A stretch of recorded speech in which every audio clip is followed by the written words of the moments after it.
I'm so excited for October. Welcome back to my channel, everyone. If you're new here, welcome. My name is Tia.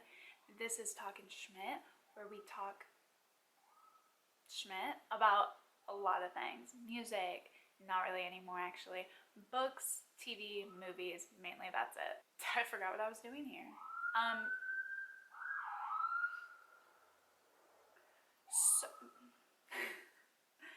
So today I'm here with my September wrap-up, which is not very good because I didn't read a lot in September. I had a really hectic month in regards to my mental health, and it just wasn't super good. And typically I lean into books, but for some reason I just wasn't really feeling it, so I leaned into nothing. I did start a TikTok account, so if you want to follow me on there, that would be cool. It's just Talkin' Schmidt, and I mainly just do book things, so yep, super cool.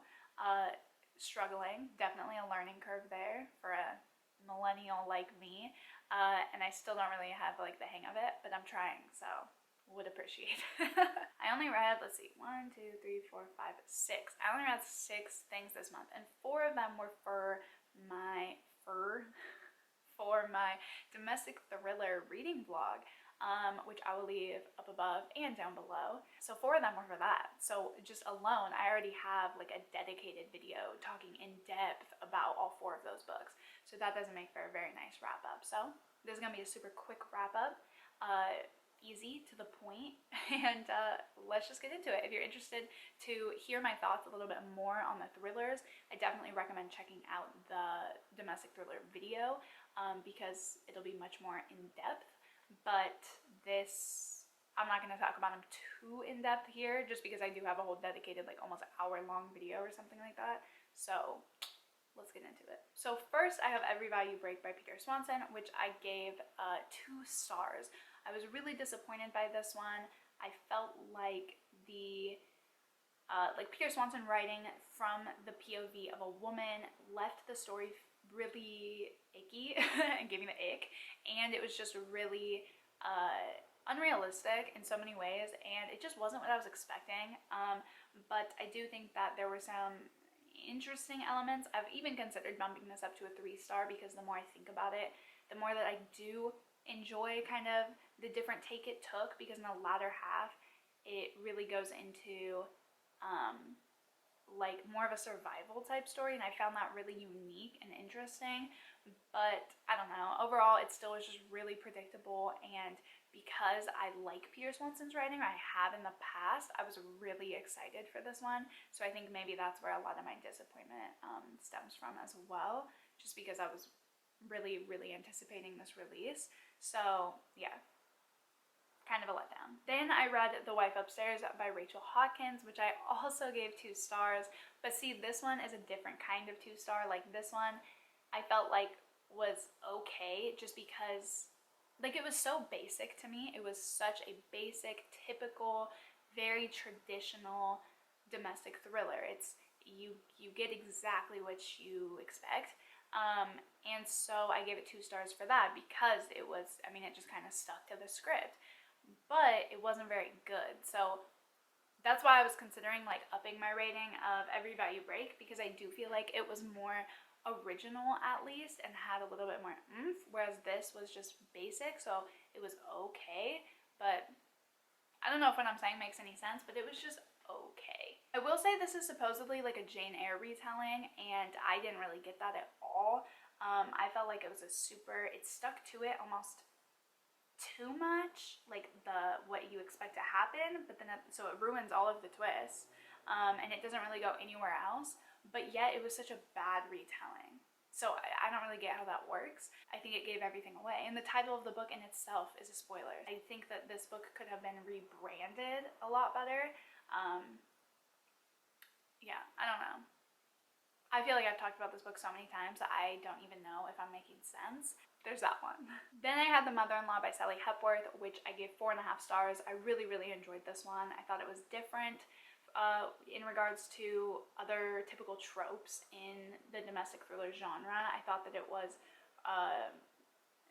an interesting dynamic, an interesting look at mother-in-law, daughter-in-law relationships, and the writing was just stunning. It was not typical domestic thriller type writing. There was a lot of like depth and almost like philosophy in it, which typically I feel like you don't get from kind of a, I don't want to say that like domestic thrillers don't normally have good writing, but they don't normally have that deep prose, I guess, and this really did, so it kind of took it to another level, and I really enjoyed that, but I can totally see how a lot of people wouldn't if you're just looking for like a fun thriller. I still definitely recommend this one, but this does go a little bit deeper. It had me like almost in tears, so I don't know, it's like borderline, like, yeah, it's a mystery and thriller, but it's almost like borderline like literary fiction kind of, so I really enjoyed that. It was definitely still a twisty book, like do not get me wrong, but just the writing was so lyrical, so really, really enjoyed this one. And I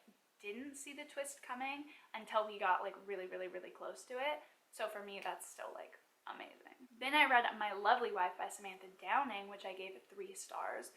I thought that this was an interesting dynamic. It's about a couple who kills people together. That's like kind of their kink, kind of, in a way, is they kill people together. So you already know like who did it, and that's not really the mystery. It's more, I would call this more a mystery than a thriller. It's not really, I didn't get any like thrills, chills, I didn't get really any of those vibes. It was more mysterious, kind of, to me at least. That's how I picked up on it.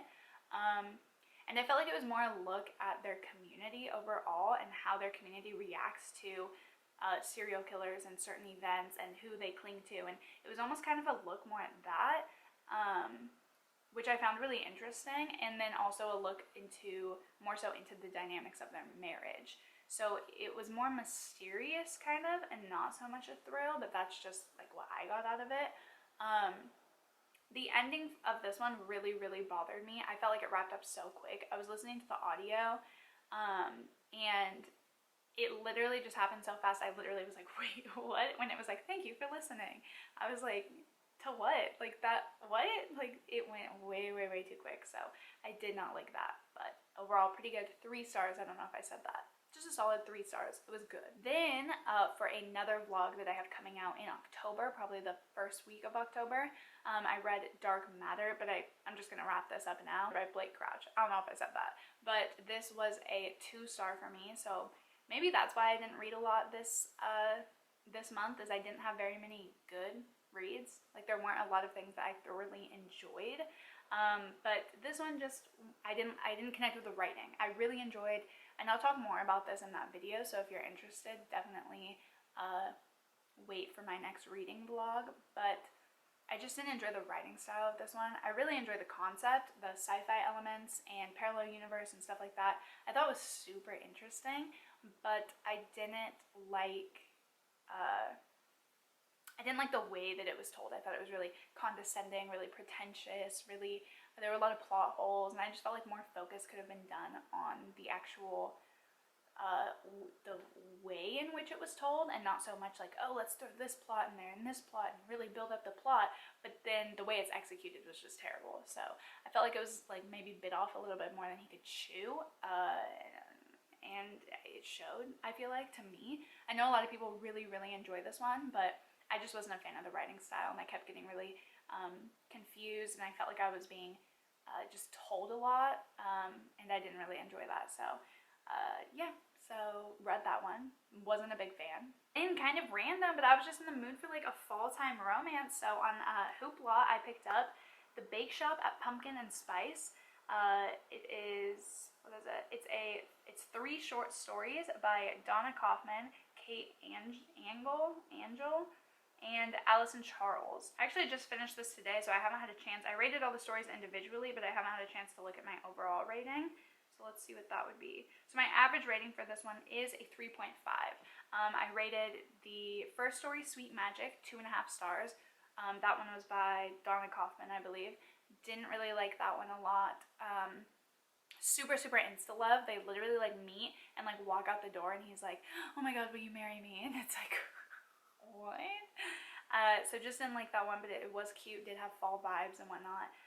Love Spells Disaster, I gave 4 stars, and then Sweet on You, I gave 4 stars. Really, really good. I really enjoyed that one.